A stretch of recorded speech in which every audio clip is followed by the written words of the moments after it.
নমস্কার, আমি the Indian chronicle শ্রেষ্ঠ বাঙালি সম্মানে আজকে যাকে আমরা পেয়ে গেছি, চন্দ্রানী চক্রবর্তী। এবং চন্দ্রানী এই মুহূর্তে সুদূর বেঙ্গালুরুতে রয়েছেন। সুদূর বলাটা কি ঠিক হলো? হয়তো ঠিক হলো। তার কারণ হচ্ছে যে কোথাও গিয়ে আহ, কলকাতার মাটি থেকে বা বাংলার মাটি থেকে তো দূর বটেই। এবং অবভিয়াসলি একটা বেঙ্গালুরু এই মুহূর্তে আমাদের ভারতবর্ষে একটা হাইটেক সিটি, যেখানে শুধুমাত্র আইটি জগতেই বেশিরভাগ যুবক যুবতীরা কাজ করে থাকেন। চন্দ্রানিধির কাছে আজকে আমার প্রথম প্রশ্ন, আহ, শ্রেষ্ঠ বাঙালি সম্মানে মনোনীত হয়ে কেমন লাগছে, অনুভূতি কি? নমস্কার, আমার সমস্ত প্রিয় শ্রোতা দর্শক যারা রয়েছেন তাদেরকে আমার শ্রদ্ধাপূর্ণ ভালোবাসা, প্রণাম এবং ছোটদের জন্য আমার স্নেহ। আহ, এই প্রশ্নটা একটু ডিফিকাল্ট অবভিয়াসলি বলাটা, তার কারণ এটা একটা অন্য অনুভূতি। আর অনুভূতি সচরাচর শব্দে আনাটা খুব একটা ডিফিকাল্ট কাজ। বাট ডেফিনেটলি আমি মানে এটাই বলবো যে আই এম স্পিচলেস। আমার সত্যি ভাষা নেই যে আমার মতো একজন ক্ষুদ্র নগণ্য মানুষকে ইন্ডিয়ান ক্রনিকলস এত বড় একটা সম্মানে ভূষিত করেছে। তার জন্য আমি সত্যি আপ্লুত, এবং সমস্ত ইন্ডিয়ান ক্রনিকলসের যে টিম মেম্বার্সরা রয়েছেন, দ্য এন্টায়ার ক্রু মেম্বার্স, আমার তরফ থেকে অসংখ্য ধন্যবাদ আমাকে এই ধরনের সম্মানে ভূষিত করার জন্য। And thank you. আমাদের তরফ থেকেও অনেক অনেক ধন্যবাদ। বাট তার আগে আজকে যেটা মূলত আমরা গোটা আপামর বাংলার মানুষ আহ, উৎসাহিত হওয়ার জন্যে আপনার থেকে কিছু জিনিস আমরা জানতে চাই আপনার মুখে। কারণ কোথাও গিয়ে আমরা চাই বাংলা এবং বাঙালি চিরকালই ইতিহাসের পাতায় তাদের তো কৃতিত্ব রেখে এসছে, যাতে আগামীতেও সেই জায়গাটা আরো দৃঢ় হয়। চন্দ্রনিধি, আমরা আপনার বিষয়ে অনেক তথ্য পেয়েছি। তার মধ্যে প্রথম যেটা জানতে চাইবো, খুব ছোটবেলায়, সম্ভবত 18 কি 19, যখন কৈশোর পেরিয়ে হয়তো জীবনের মূল স্রোতে যাবার আসল সময়, সেই সময়েই আপনি আপনার বাবাকে হারান। এবং একদম। এবং তার সামান্য কিছুদিনের পরেই যখন চাকরির জীবনে প্রথম আপনার প্রবেশ, তার কিছুদিনের মধ্যেই আপনি মাকেও হারালেন। এই এটাই। সময়ের ব্যবধানটা আমি যতদূর আপনার কাছ থেকে জানতে পেরেছিলাম সেটা খুব কম ছিল। এবং একদমই। আমাদের কাছে তো বাবা মা মানে হচ্ছে আকাশ আর মাটি। এবং আমি আমার ব্যক্তিগত জায়গা থেকে যেটা মনে করি, কারণ আমিও আমার বাবা মাকে হারিয়েছি, তো সেই মুহূর্তটা মনে হয় যে আমাদের সবকিছু হারিয়ে গেল। আমার মাথার ছাদ হারিয়ে চলে গেল, আমার পায়ের তলার মাটি চলে গেল। আমরা খুব ভেঙে পড়ি, মন আর মস্তিষ্কের মধ্যে যোগাযোগ বন্ধ হয়ে যায়। মন একরকম কথা বলে, মস্তিষ্ক আরেক রকম কথা বলে।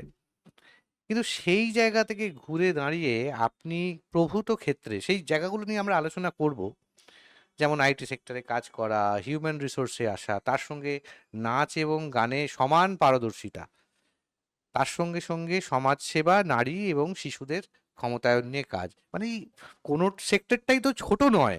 মানে কোনটা নিয়ে প্রশ্ন করব সেটাতে তো পরে আসি। প্রথমত আমি জানতে চাইবো যে এই মনের জোরটা ফিরে পেলেন কি করে? আহ, দেখুন, মনের জোরের যে বিষয়টা আপনি বললেন, আসলে আহ, আমার মা ছোটবেলায় বলতেন, যখন আমরা পড়াশুনো করতাম না বা খুব ভয় পেতাম হয়তো পরীক্ষা হলে যাবার আগে, তো মা বলতেন যে মন বেটা হারামজাদা নানান কথা কয়, মনকে তুমি যা বোঝাবে মন তেমনই সয়। তো এই যে আপনি বললেন যে মনের বিষয়টা, এটা না খুব ইন্টারেস্টিং একটা ব্যাপার, মানে ভীষণ মজাদার একটা ব্যাপার। আপনি মনকে ঠিক যেভাবে তৈরি করবেন না, একটা সময়ে মন একটা সরল শিশুর মতো সেরকম ভাবেই তৈরি হয়ে যায়। যেদিন প্রথম বাবাকে হারাই, সেদিন আমি তখন আহ, সদ্য 19-এ পা দিয়েছি। মাত্র মানে কৈশোর ছেড়ে যৌবনের দিকে এগোচ্ছি। সেই সময়টা, সেই সন্ধিক্ষণটা প্রচন্ড রকম একটা টাফ সিচুয়েশন আমার কাছে, এবং সেই জায়গা থেকে যখন পিতৃশোক এটা পাওয়া যায়, কারণ আমরা মানে আমি ভীষণ ছাপোষা বাঙালি পরিবারের একজন মেয়ে। আমি বাড়ির ছোট সন্তান, সেই হিসাবে যথেষ্ট যেটুকু পারা যায় মধ্যবিত্ত পরিবারের সেই জায়গা থেকে আমি যথেষ্ট আদরে মানুষ হয়েছি। এবং যখন বাবা এইভাবে হঠাৎ করে মাথার উপর থেকে চলে গেলেন, মানে বাবা আমাদের কাছে যেমন আমরা বলে থাকি চলতি কথায় যে বাবা-মা মাথার উপর একটা ছাদের কাজ করে। আমার বাবা বা আমাদের বাবা, আমার এবং আমার বড় দিদি, আমাদের কাছে আমাদের বাবা সত্যিই মাথার ছাদের মতো ছিলেন। কারণ আমি যখন ব্যাঙ্গালোরে আসি, আমি একটা ছোট্ট আ ঘটনা আমার দর্শকদের সাথে ভাগ করে নিতে চাই। আমি যখন আমার পড়াশোনা নিয়ে ব্যাঙ্গালোরে আসছি, আমার সেদিন আমি একটা জিন্স পরে আসবো এবং আমার জিন্সের চেইনটা হঠাৎ করে ছিঁড়ে গেছে। তো আমি ৩ টের সময় বেরোবো। তখন বেলা ১২টা বাজে এবং প্রচন্ড রোদ বাইরে। আমার বাবার কাছে আবদার হলো, "বাপি আমার চেইনটা ছিঁড়ে গেছে, আমার চেইনটা সারিয়ে এনে দাও।" তো মায়ের বক্তব্য ছিল যে, "তুমি যথেষ্ট বড় হয়েছো। সকালবেলা এতক্ষণ তুমি মার্কেটে থেকে আসলে, কেন এটা সারিয়ে আনোনি?" আমি বললাম, "আমি বুঝতে পারিনি। এখন পড়ার সময় দেখছি।" এবং তারপরে ওই রোদেই বাপি সাইকেল নিয়ে গিয়ে আমার জিন্সের চেইনটা ঠিক করে এনে দেন এবং তারপর আমি সেটা পরেই জার্নি করি। আর যতদিন আপ ডাউন করেছি ২-৩ বার, যতদিন অবশ্যই বাবা বেঁচে ছিলেন, বাবা এবং মা আমাকে ছাড়তে আসতেন এবং নিয়ে যেতেন। এটা ঠিক এরকম কোনো ব্যাপার নয় যে আমার স্বাধীনতায় হস্তক্ষেপ করা বা এই ধরনের কিছু। কিন্তু উনাদের ভালো লাগতো। আর উনাদের ভালোবাসা বা ভালো লাগা সেটাকে prioritize করাটা আমার কাছে মনে হতো একটা অনেক বড় জিনিস। তো সেই জায়গা থেকে যখন বাবাকে হারাই তখন মনে হয়েছিল আ এবার জঙ্গলে একা দাঁড়িয়ে এরপর কোথায় যেতে হবে জানি না। কিভাবে ডালগুলো কাটবো জানি না। তো বাবার মুখাগ্নিতে আ বাবার চিতার আগুনের সামনে দাঁড়িয়ে শুধু হাত জোড় করে বলেছিলাম যে, "আমাকে শক্তি দিও যেন মাকে আর দিদিকে নিয়ে এগিয়ে যেতে পারি। তোমার অপূর্ণ কাজগুলো তোমার মতো করে শেষ করতে পারি।" এবং বিশ্বাস করুন আমার কাছে সেটাই মনের জোর। আমার কাছে সেটাই সাহস। বাবা চলে যাওয়ার পর থেকে আজ অবধি আমি এতগুলো বছরে কখনো রিয়ালাইজ করিনি যে বাবা নেই। মানে আমার সবসময় মনে হয়েছে যে আমার আশেপাশে আমি যখনই কোনো প্রবলেম এ পড়ছি, সেখানে বাবা এবং মা দুজনেই আমার দুপাশে দাঁড়িয়ে এবং তারা সবসময়ই হয়তো আমার অন্তরাত্মা থেকে আওয়াজ আসছে, তারা বলছেন যে, "এগিয়ে যাও। তুমি নিশ্চয়ই পারবে। তুমি যদি সৎ পথে থাকো, সঠিক হও, এগিয়ে যাও। দেখবে জিত তোমার হবে।" তো সেই জায়গা থেকে আমার মনে হয় যে আমার মনের জোরটা সম্পূর্ণই তাদের দেওয়া। মানে আমি যে আজকে বেঁচে রয়েছি, দাঁড়িয়ে রয়েছি এবং অবশ্যই আজকে আপনাদের সামনে বা আমার দর্শকদের সামনে আসতে পেরেছি তার পুরো কৃতিত্বটাই আমি আমার বাবা-মাকেই দেব। আমার এক্ষেত্রে সম্পূর্ণভাবে কোনো হাত নেই। মানে পরমেশ্বর এবং আমার বাবা-মা যা করেছেন তারাই করেছেন। আমি আমাদের দর্শক এবং আপামর বাঙালিদেরকে বা যা বাঙালি সম্প্রদায় এবং বিশেষ করে যুবক-যুবতী যারা তাদেরকে বলবো যে যদি ইন্সপিরেশন নিতে হয় ভেঙে পড়ার পর, তাহলে বোধহয় চন্দ্রানাদির এই কথাগুলোই যথেষ্ট। কারণ এটা কোথাও গিয়ে অনেক বড় একটা ইন্সপিরেশন, বিকজ আমরা যে যার ধর্মে ঈশ্বরকে তো আমরা চোখে দেখিনি। আমাদের কাছে প্রথম ঈশ্বর হচ্ছে আমাদের বাবা-মা। হ্যাঁ? তো এর থেকে বড় ইন্সপিরেশন কি হতে পারে, যেভাবে আপনি মাসিমা মেসোমশাইকে হারাবার পর তাদেরকেই আহ, মনে জোর করে আজকে এই জায়গায়। এবং একই সঙ্গে আপনাকে আমার প্রশ্ন, বড় অদ্ভুত লাগছে প্রশ্নটা করতে, মানে আপনি একদিকে পেশাজীবী প্রফেশনালস, সৃষ্টিজীব সৃষ্টিশীল শিল্পী, আর্টিস্ট, আবার সোশ্যাল ওয়ার্কার। মানে নারী মা দুর্গার রূপ 10টা হাত, নারী প্রকৃতি, কিন্তু সামলানটা কি করে? প্রথম কথা হচ্ছে আপনি বেঙ্গালুরুর মধ্যে একটা জায়গা, এমন জায়গায় থাকেন, সেখানে পথে যদি দুটো মানুষের ধাক্কাধাক্কি হয়ে যায় আচমকা আনমনে, তাদের ঝগড়াটাও হয় হচ্ছে কারোর দিকে তাকিয়ে নয়, ওই পথ চলতি অবস্থায় ঝগড়া হতে হতে চলে যায়, তাদের টাইম নেই। ঠিক তাই। সেখানে আমাদের কলকাতায় তো উল্টো হয়, কলকাতায় মানুষ দাঁড় করে ঝগড়া করে, টাইম আছে না। হ্যাঁ। তো ওখানে সে টাইম নেই। তো ওই রকম একটা গতিশীল পরিস্থিতি পরিবেশের মধ্যে থেকে সেখানে আহ, কোথাও গিয়ে নাচ গানে চর্চা চালিয়ে যাচ্ছেন এখনো, সেটাও সেই ছোটবেলা থেকেই শুরু। আপনার প্রচুর ছবি আমি দেখেছি, সেই ছবিগুলো দর্শকদেরকেও আমি দেখাবো। সেটাতে পারদর্শিতা, মানে যতটা নাচে ততটাই গানে, তার চর্চা একটা ডেফিনেটলি করতে হয়, তার রেওয়াজ করা, সেগুলো তো একটা আছে। একই সঙ্গে আপনি হিউম্যান রিসোর্সের কাজ করছেন এবং তারই সঙ্গে সঙ্গে শিশু এবং নারীদের যত্ন দেওয়ার জন্য সমাজসেবা করছেন। কোন বিষয়ে আগে প্রশ্ন করবে এটা হচ্ছে আমার প্রশ্ন আপনাকে। দিস ইজ ফার্স্ট টাইম এরকম হচ্ছে যে আমি আমার গেস্টকেই জিজ্ঞাসা করছি যে কোন চ্যাপ্টারের প্রশ্নটা ফার্স্ট করবো, আমি তো নিজেই কনফিউজড, কোনটা দিয়ে যাওয়া যায়? আ দেখুন, প্রশ্ন আপনি যেকোনো সেক্টরেই করতে পারেন। কিন্তু আমি মনে করি আমি অ্যাজ অ্যান ইন্ডিভিজুয়াল মানে একজন মানুষ হিসাবে আমার কাছে কোনটাই মনে হয় না আলাদা করে সময় দিতে হবে বলে। মানে আমার কাছে কি মনে হয় বলুন তো? এরা সবাই আ একজনের সাথে আরেকজন ইন্টারকানেক্টেড। মানে আমাদের বডিটা যেরকম, বডির মধ্যে প্রচুর পার্টস, সেটা প্রত্যেকে প্রত্যেকের কাজ করে চলেছে, প্রত্যেকে প্রত্যেকের সঙ্গে ইন্টারলিঙ্কড। আমার লাইফে এই কাজগুলো প্রত্যেকটা জিনিস প্রত্যেকটা জিনিসের সাথে ইন্টারলিঙ্কড। মানে আমার সবসময় না আমি যখনই কোনো কাজ করি সেটা নারীদের জন্য কিছু করা বলুন বা আমার লেখালেখির জগতে প্রবেশ বলুন বা আমার ছোট, ছোট বন্ধু যারা রয়েছে তাদের জন্য কিছু যদি করতে পারি সেই সামর্থ্য বলুন। এই সবকিছুকেই আমার মনে হয় যে এগুলো আমার ভালোবাসা। আর দেখবেন আপনি যখন কাউকে ভালোবাসবেন না বা আপনি যখন ভালোবেসে কোনো কিছু করবেন তার জন্য আপনাকে আলাদা করে সময় বের করতে হবে না। সবকিছু যেন অটোমেটিক্যালি হয়ে যাবে। তো আমার লাইফে প্রশ্ন আপনি যেটাই করুন হয়তো উত্তর একটাই থাকবে যে এরা সবাই আমার ভালোবাসা। বেশ, তাহলে আমার প্রথম প্রশ্ন আপনাকে, আপনি হিউম্যান রিসোর্স নিয়ে কাজ করেন এবং কোথাও গিয়ে বহু তর্ক বিতর্ক তো আমাদের রাজ্য মানে আমাদের পশ্চিমবঙ্গকে নিয়ে তো আমরা হামেশাই দেখতে পাচ্ছি, সেটা আজ বলে নয়।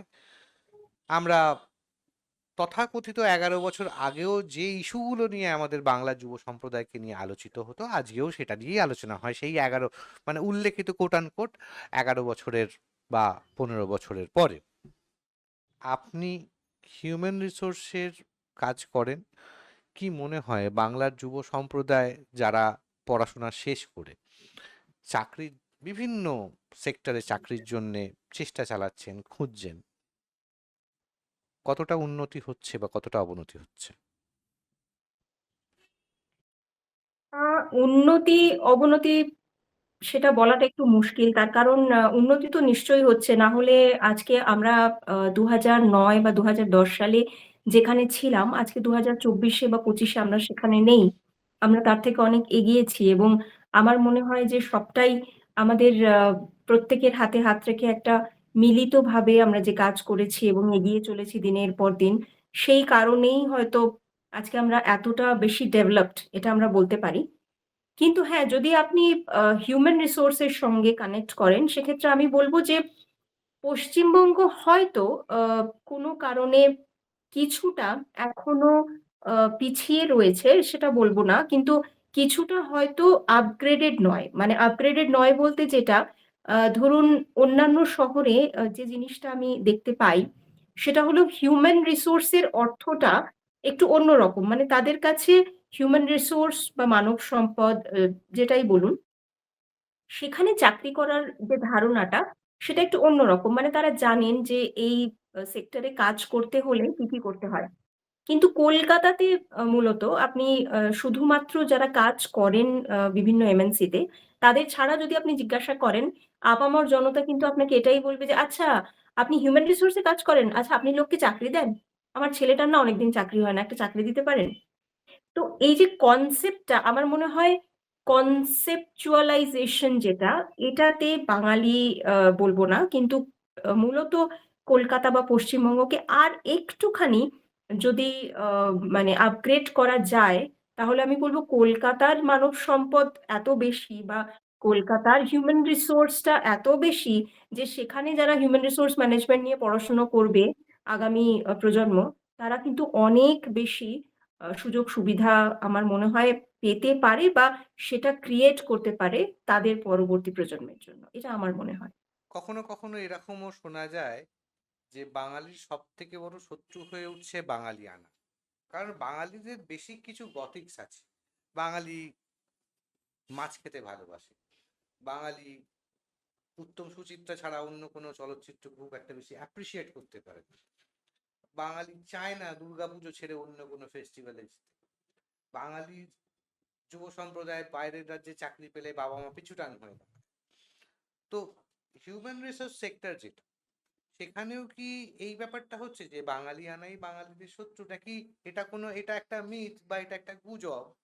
কারণ আজকের ডেট ২০২৫-এ যদি আমরা দাঁড়িয়ে আলোচনা করি, তাহলে আহ, আমাদের দেশের সীমানা ছাড়িয়ে যুক্তরাষ্ট্র বা অন্যান্য সব জায়গাতেই সেখানকার প্রশাসনিক বেশ কিছু জায়গাতেই খবরের কাগজে দেখতে পাই কোথাও না কোথাও বাঙালি আছে। সেটা সব নিশ্চয়ই। সেক্টরে, সেটা বিনোদন জগৎ হোক, আন্তর্জাতিক বিনোদন জগৎ হোক, বা প্রশাসনিক জগৎ হোক, রাজনৈতিক জগৎ হোক, কোথাও না কোথাও বাঙালি মস্তিষ্ক বা বাঙালি পার্সোনালিটি, ব্যক্তিত্ব সেখানে কিন্তু রয়েছে। তাহলে কোনটা ঠিক চন্দ্রানিধি? মানে মিথটা ঠিক, মিথ বা গুজব সেটা ঠিক, নাকি যেটা আমরা দেখতে পাচ্ছি, যেটা বাস্তব চোখের সামনে রয়েছে, ওটা তো আমরা কানে শুনি, বাঙালিদের বাঙালিয়ানাটাই শত্রু, নাকি আমরা চোখের সামনে যেটা বিভিন্ন সংবাদ মাধ্যমে বলুন, আমাদের বন্ধু বান্ধব মহলে বলুন, আমরা তো সেগুলোর বাস্তব জানতে পারছি যে সেখানে রয়েছে, তাহলে কোনটা ঠিক? না দেখুন, আমি আজ বহু বছর আ পশ্চিমবঙ্গের বাইরে বিভিন্ন শহরে আমি কাজের সূত্রে, কর্মসূত্রে থেকেছি। সেই জায়গা থেকে দাঁড়িয়ে যেটা আমি বলব সেটা হলো ওভারঅল বাঙালিকে এই কথাটা একেবারেই বলা যায় না যে তারা মানে বাঙালিদের বাঙালিয়ানাটা শত্রু। কারণ আমি মনে করি অ্যাকচুয়ালি যদি আমরা দেখি তাহলে বাঙালিয়ানাটা কিন্তু হারিয়ে যাচ্ছে। এবং যারা এটাকে এখনো ধরে রেখেছে শহরের বিভিন্ন জায়গায় থেকে বা দেশের বিভিন্ন জায়গা থেকে আমাদের সকলের কিন্তু তাদের উদ্দেশ্যে মানে করজোড়ে তাদেরকে সম্মান জানানো উচিত এবং যে উদ্যোগটা আপনারা নিয়েছেন সেটা সত্যিই প্রশংসনীয়। যে পৃথিবীর যেকোনো প্রান্তে বাঙালি যেখানে রয়েছেন তারা তাদের যোগ্যতা অনুযায়ী তাদের মর্যাদা পাক, শ্রেষ্ঠ বাঙালির মানে শিরোপাটা তারা পাক। তো আমার মনে হয় যে এটা সম্পূর্ণ একটা মিথ। এটা আপনার মানসিকতার উপর ডিপেন্ড করছে যে আপনি সেটাকে নিয়ে মাতামাতি করবেন। অর্থাৎ আপনি একটা চায়ের দোকানে দাঁড়িয়ে আপনার পুরো দিনটা নষ্ট করবেন। নাকি আপনি চাটাকে একটা ভ্যালুয়েবল আ মানে আপনার মোমেন্ট মনে করে সেটাকে চেরিশ করবেন ডেফিনিটলি। কিন্তু তার সাথে, সাথে আপনি এটাও চেষ্টা করবেন যে আপনার যে ট্র্যাডিশন, আপনার যে কালচার সেটা যাতে দেশে বিদেশে ছড়িয়ে পড়ে। এবং আমার যেটা মনে হয় যে আমরা প্রত্যেকটা বাঙালি কিন্তু এখন সেটাই চেষ্টা করি। দেশের যেখানেই আমরা থাকি না কেন, আমাদের যে কালচার বা আমাদের যে ঐতিহ্য, সেটা মানুষ সঠিকভাবে জানুক। মানে অনেক ধারণা, অনেক ভ্রান্ত ধারণা বাঙালিদের সম্পর্কে বিভিন্ন অন্যান্য আ মানুষের বা অন্যান্য জাতির রয়েছে এবং আমরা প্রত্যেকে আমার মনে হয় যারা প্রকৃত শিক্ষিত, আমরা যদি প্রত্যেকে একজোট হয়ে এটা চেষ্টা করি তাহলে এই মিথটাও একদিন মিটে যাবে।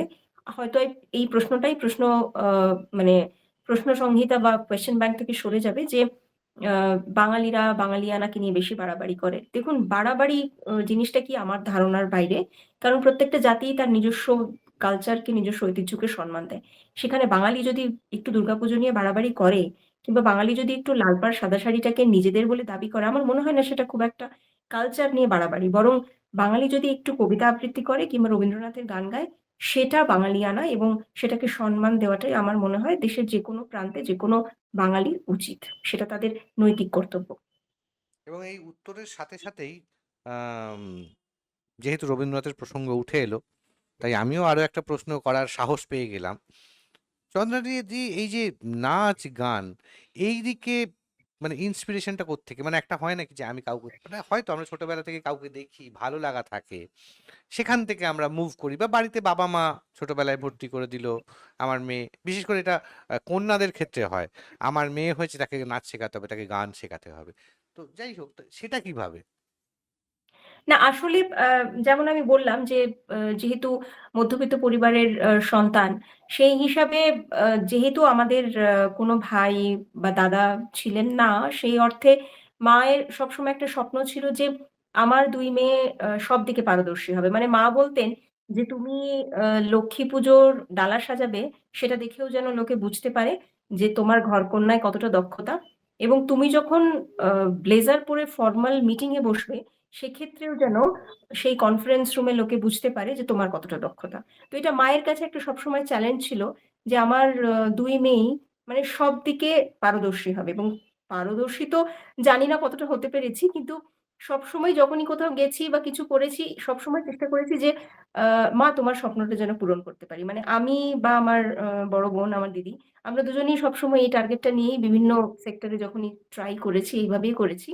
এবং আমার যখন ৪.৫ বছর বয়স, তখন খুব জোর করেই আমাকে মা হারমোনিয়ামের সামনে বসিয়ে দেয়। আমার হাতে মানে আমি আ ব্লো টানতে পারতাম না। আমার হাত পৌঁছত না ওই অবধি।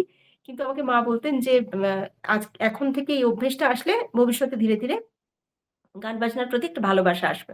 আমি জানি না কেন কিন্তু আমি ছোটবেলা থেকে নাচ প্রচন্ড ভালোবাসতাম এবং আমি কারোর কাছে না শিখেই স্টেজ শো করতাম। এটা সম্পূর্ণরূপে পরমেশ্বর এবং বাবা-মায়ের আশীর্বাদ। আর গানটা কিছুটা ফ্যামিলির ফোর্সেই বলতে পারেন শিখেছি। কমপ্লিট করেছি আমার ক্লাসিক্যালে 7th ইয়ার কমপ্লিট করা।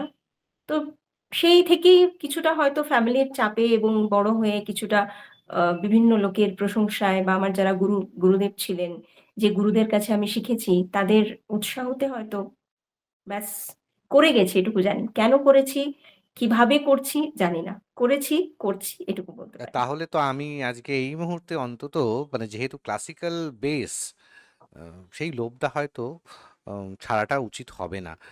অবশ্যই দর্শকদের জন্য অন্তত নিজের পছন্দের, যদিও আমরা এই গতকালই প্রতুল বাবুকে হারালাম। আহ, আমি বাংলায় গান গাই, হুম, যে কথা প্রত্যেকটা বাঙালির মন আত্মাকে ছুঁয়ে যেতে পারে। তো সেটা কোথাও গিয়ে একটা আমাদেরও মন ভারী করা, কিন্তু এটাই তো একটা কঠিন সত্য।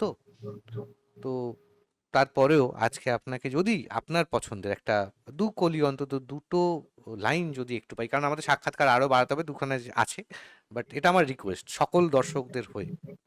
এই রে! আমি আসলে লাস্ট উইকেই একটু আমার ট্রিপ ছিল। হুম। দিন ১৫ তো সব ঘুরে আসতে আমার গলার অবস্থা অনেকটাই খারাপ। না না, তো সেটাতে আমি যদি সেটাতে এখন সেটাতে দর্শকদের হয়েই আমি বলে দিচ্ছি, দর্শকরা কিচ্ছু মনে করবে না।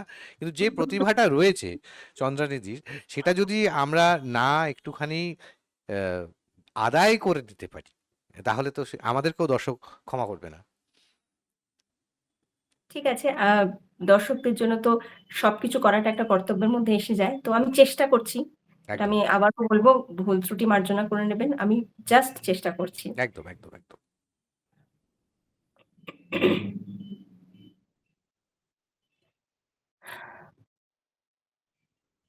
एक राधा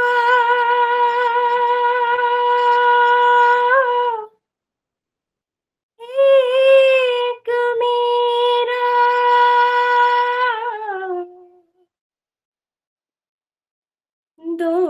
दोनों ने शाम को चाहा, अंतर क्या दोनों की चाह में बोलो, अंतर क्या दोनों की चाह में बोलो, एक जीत न मानी, एक हार न मानी, एक जीत न मानी, एक हार न मानी, एक राधा एक मीरा दोनों ने शाम को चाहा, अंतर क्या दोनों की चाह में बोलो, एक सूरत लुभानी, एक मूरत लुभानी, एक प्रेम दीवानी, एक दरस दीवानी। আরে ক্যা বাত! ধন্যবাদ। অনেক দিন বাদে প্রায় ৭০-৮০ দশকের গান 'রাম তেরি গঙ্গা মাইলি' খুব বিতর্কিত একটি চলচ্চিত্র ছিল, এবং কণ্ঠ দিয়েছিলেন লতা মঙ্গেশকরজি, কম্পোজার ছিলেন রবীন্দ্র জৈন, যদি আমি খুব একটা ভুল না বলি। এবং একদম। আজকে আমাদের মধ্যে এই দুজনেই কিংবদন্তি ২ শিল্পী, আমরা তাদেরকে হারিয়েছি। অ্যা কোথাও গিয়ে এই গান আজকে আবার আ সঙ্গীতপ্রেমী বাঙালিদেরকে আবার নস্টালজিয়ায় ঠেলে দিল। যাই হোক, নস্টালজিয়া থেকে বেরোতে হবে, আমাদের হাতে সময় খুব কম, সাক্ষাৎকার এগিয়ে নিয়ে যেতে হবে, এবং একই সঙ্গে শিল্পী সত্তার পরে গিয়ে সমাজকর্মী, মানে এটা তো আরেকটা লড়াই। মানে অনুকূল বলে তো কোনো শব্দ সমাজকর্মীদের জীবনে বোধহয় লেখা থাকে বলে আমি জানি। তারা সম্পূর্ণ প্রতিকূল জায়গা থেকে, মানে এটা বড় অভাবনীয় একটা বিষয় যে কি করে, তারপর আবার বিষয়টা হচ্ছে নারী এবং শিশুদেরকে নিয়ে কাজ করা। একদম। এইটা কিভাবে আপনার মধ্যে জাগলো? মানে কি করে এলো এই ব্যাপারটাকে নিয়ে কাজ করা? এবং কি কি কাজ করেছেন, কি কি বাধার সম্মুখীন হতে হয়েছে? দেখুন যেটা আপনি বললেন, সমাজকে যারা ভালোবাসে বা সমাজকে যারা সংশোধন করতে চায় বা সমাজের পাশে যারা দাঁড়াতে চায়, তাদের লড়াইটা খুব দীর্ঘ এবং সেখানে সেই লড়াইটাকে ভালোবেসে লড়তে হয়। সেখানে কোনো ঝগড়া চলে না, কোনো মারামারি চলে না। সেটা সম্পূর্ণ মানসিক লড়াই। যেটা লড়ার জন্য একটা খুব শক্ত মনের প্রয়োজন হয়। হুম, এবং আমরা এটা বিশ্বাস করি, সবাই বলে যে মেয়েদের মন খুব নরম হয়। তো সেইজন্য একজন মেয়ে যে একজন প্রেমিকা বা প্রেয়সী, সেই কিন্তু একজন মা বা মাতৃত্বের সুখ দিতে পারে সমাজকে। তো সেই জায়গা থেকে দাঁড়িয়ে আমার কোথাও একটা মনে হয়েছে যে একজন নারী হিসাবে বা একজন মেয়ে হিসাবে যে আ ডুয়াল পার্সোনালিটি বা যে আ সত্তা আমার মধ্যে রয়েছে, যেখানে একদিকে আমি এটা জানি যে আমি কাউকে আ ভালোবাসতে পারি, তেমন একদিকে আমি এটা জানি যে আমি যদি কালকে মা হই, তাহলে আমার সন্তানকে শাসন করার দায়িত্বটাও আমার। তার নৈতিক চরিত্রটা তৈরি করার দায়িত্বটাও আমার। সেই জায়গা থেকেই আমার খানিকটা সমাজ সেবার নেশা বলতে পারেন, সেটা এসেছে এবং ছোটবেলায় মাকে দেখেছি আ শ্বশুরবাড়িতে মানে আমার ঠাকুমার বাড়িতে যথেষ্টভাবে অত্যাচারিত হতে, যেটা মধ্যবিত্ত অনেক মায়ের বা অনেক মহিলার কাছে খুব কমন মনে হবে।